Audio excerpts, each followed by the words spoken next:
For as long as I've been going on these trips, my primary goal has always been photography. So it might come as a bit of a surprise when I say that my favorite days, the ones that leave a lasting impression, are oftentimes the worst for photography. The limitation of working with large format film often dictates the subjects and the conditions I can shoot in.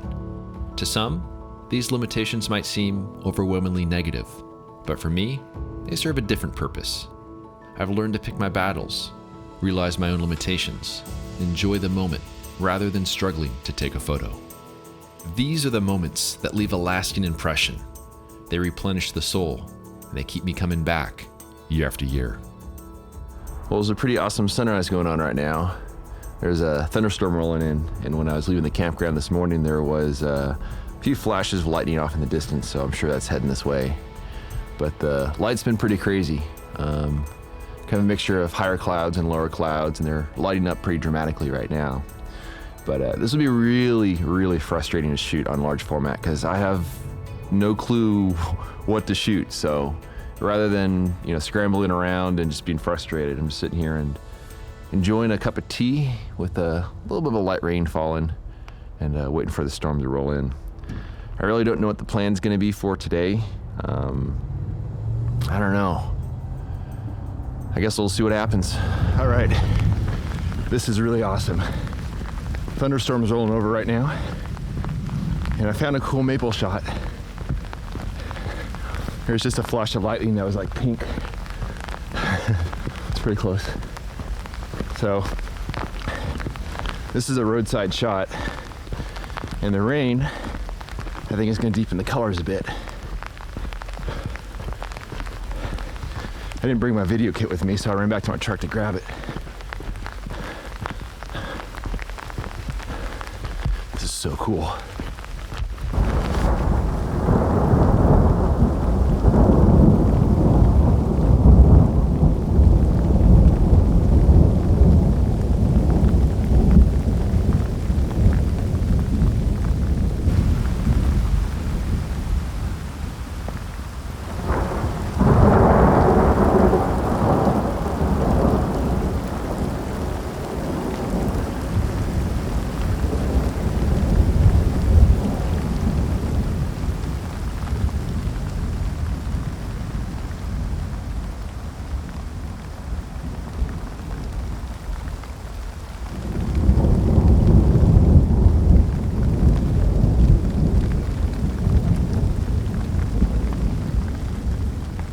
All right, 12 seconds at 45.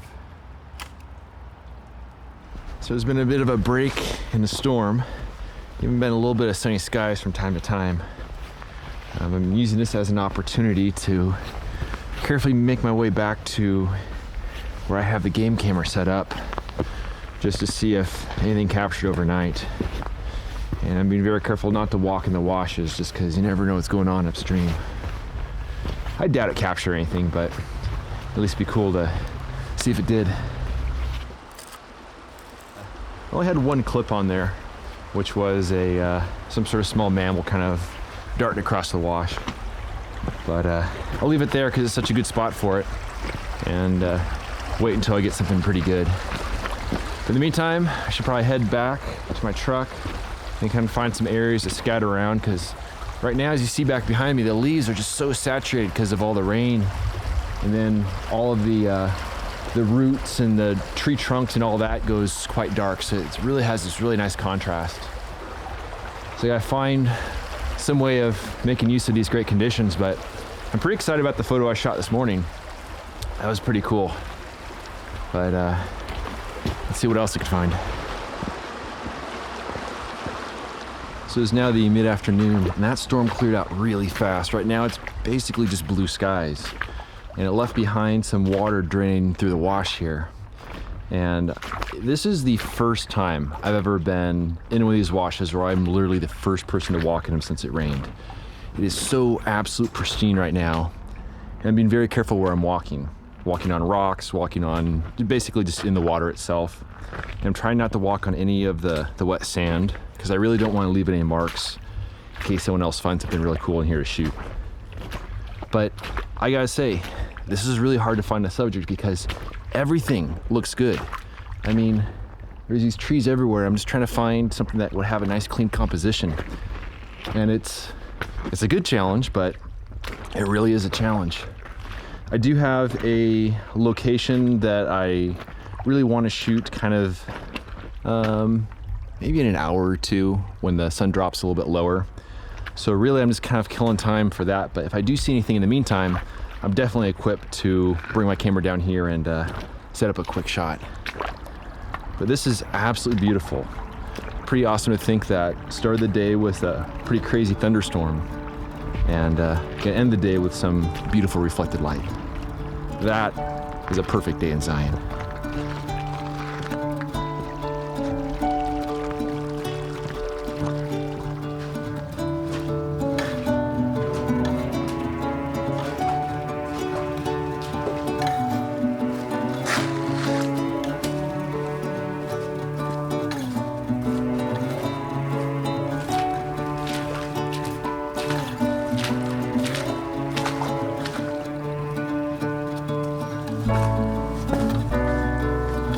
So I went back to my truck, got my 8x10, and now I'm heading to the location of what might be kind of a cool scene to shoot.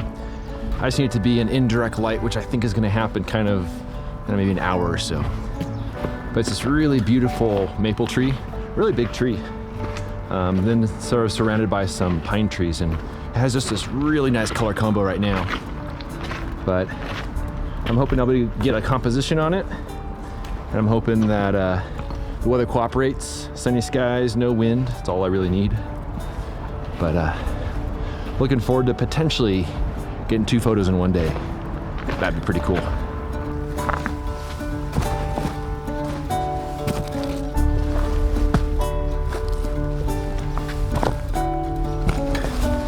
So there's a few things that this afternoon subject and this morning subject have in common. Both maples, they're both in Zion. They're both right on the side of the road. I mean, these are literally things you see as you're driving by. But in this case, I'm kind of at the foot of this retaining wall here. The road's back above me or there, so it'd be easy to make it seem like this is some sort of exotic location or I had to hike really far, but this is just a really cool looking tree that you can see as you drive by the road. And you'll see it back over my shoulder there. So that really cool looking maple, all kinds of yellows, a little bit of green, some sort of rusty red colors. And it's set against some evergreens. And I've always wanted to get a photo of maple set against evergreen ever since I started coming over here to Zion, because it's just a beautiful color combination. And thankfully the conditions were actually pretty ideal. There's not a cloud in the sky right now, and there's no wind, super, super calm, the complete opposite of this morning. So I exposed 2 sheets of Velvia 50. I used my long lens, my 600mm Fuji lens, which allows me to kind of get a nice sort of close-in shot of that tree and then surrounded by the pine trees there. But I'm really happy that this worked out. I had a feeling there might be some issues with wind or clouds or anything, but no, this is just a really nice, calm, peaceful end of the day. And I'm feeling really good about the photos I shot today. Hopefully I didn't mess up. I got some stories, I'll tell you about that in a little bit, but this is pretty cool.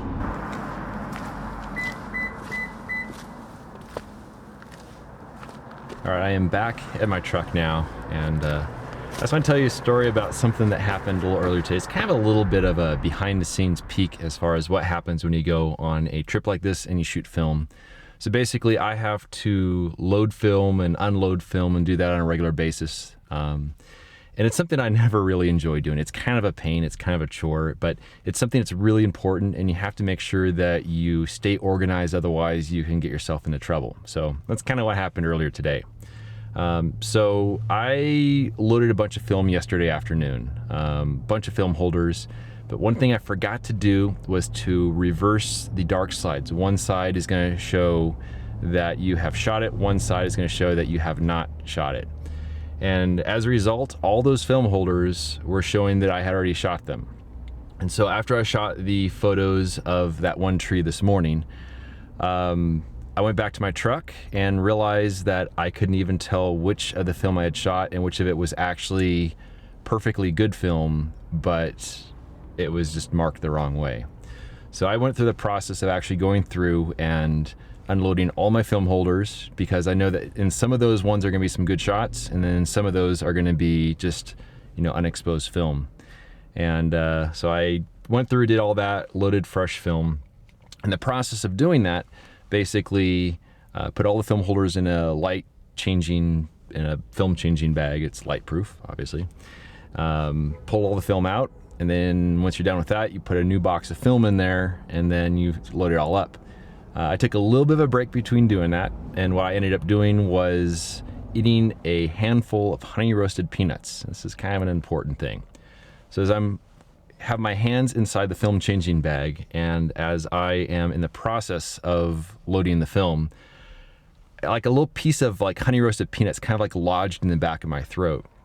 But I can't pull my hands out because they're loading film, and I got all this film in there, so I can't pull them out. So I just try to cough it out as loud as I can, as hard as I can. Thankfully, no one was around, but I cough that out. I'm just trying. Eventually, I'm just bawling, my tears rolling down my face. And so here's the thing: when I am loading film, I usually listen to satellite radio. So at this exact moment in time, the Ed Sheeran song "Perfect" is playing on satellite radio. Tears are streaming down my face. My hands are in the changing bag. If someone had happened to walk by at that very, very just specific moment, there's no way I could explain that. But that's a peek behind a shooting trip when you shoot film. Never a dull moment. Remember that first photo I shot as a thunderstorm began to clear?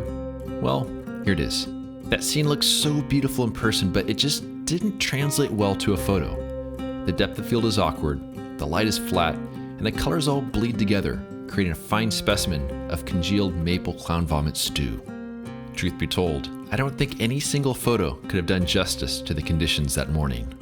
I loved being out in the weather, the smell of the rain, the sound of the thunder, and how the maple leaves danced in the wind as the rain began to fall. It was an experience that will stick with me for many years to come, and I'm glad I was there to witness it. The second photo is one I'm far more satisfied with, even though it's a simple roadside photo. It's a scene I've had my eyes on for many years. I like the way the maple tree peeks out from behind the pine tree and how the color is in transition. A few days later, the same tree was stripped bare of its leaves. That's one of the things I love most about autumn.